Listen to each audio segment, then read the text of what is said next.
हमारे यहाँ भूत प्रेत, जादू टोना, पिशाच ये सब बातें बहुत आम हैं। शायद शहरों में ये सब न सुना जाए या फिर इस बात पे कोई गौर नहीं करता, लेकिन कुछ गाँव आज भी ऐसे हैं जहाँ भूतों का राज चलता है, प्रेतों को मनाया जाता है और बुलाया भी जाता है। कुछ जगह पे तो भूतों का डेरा होता है, वहाँ आम इंसान का जाना मतलब कभी वापस न आने के बराबर हो जाता है। कुछ खंडहर और हवेली आज भी वीरान पड़े हुए हैं क्योंकि वहाँ भूतों का डेरा है, प्यासी आत्माओं का वास होता है वहाँ ऐसी ही एक हवेली थी, चंदनगढ़ में खुनी हवेली के नाम से सब जानते थे। गांव में सबको पता था कि वहाँ भूतों का डेरा है, इसलिए वहाँ आसपास भी कोई नहीं जाता था। भेड़ बकरियां चराने वाले भी उसके पास नहीं भटकते थे, जानवर भी भूबक के भाग आते थे। इस हवेली में एक बहुत ही जालिम शिकारी रहता था। वो जानवरों का शिकार करते करते कभी इंसानों को भी मार देता और जानवरों ने शिकार की ऐसी खबर फैला देता। लोगों को जब ये बात पता चली तो सारे गांव वालों ने उसको मिलकर मौत के घाट उतार दिया।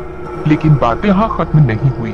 उस शिकारी की आत्मा उसी हवेली में वापस आई और उसकी खुद की तस्वीर में जाके छुप गई। जब उस शिकारी के हवेली के हिस्से मांगने वाले उसके रिश्तेदार वहाँ आए तो उस जालिम शिकारी की आत्मा ने सबको मौत के घाट उतारा और सबके कटे हुए सिर को बाहर रास्ते पे फेंक दिया ताकि सब लोग समझ जाए कि शिकारी अब लौट आया है। इस बात को कई साल बीत गए। अब तो वहाँ न कोई हवेली थी न कोई शिकारी। इतने साल बीत जाने के बाद सब कुछ तहस नहस हो गया था। बस कुछ पत्थर और टूटी हुई दीवारें उस हवेली की मौजूदगी बता रही थी। लेकिन गांव वालों का मानना है कि जिसकी कुंडली में वो योग होता है वो हवेली उसको नजर आती है। ये बात कहाँ तक सही थी ये तो वो ही लोग जानते थे। हवेली अब तक न तो किसी को दिखी थी न वो डरावने शिकारी का खूनी भूत। अमावास की रात थी, बारिश भी बहुत जोरों की हो रही थी। शहर से कुछ लोग चंदनगढ़ के रास्ते शहर जा रहे थे।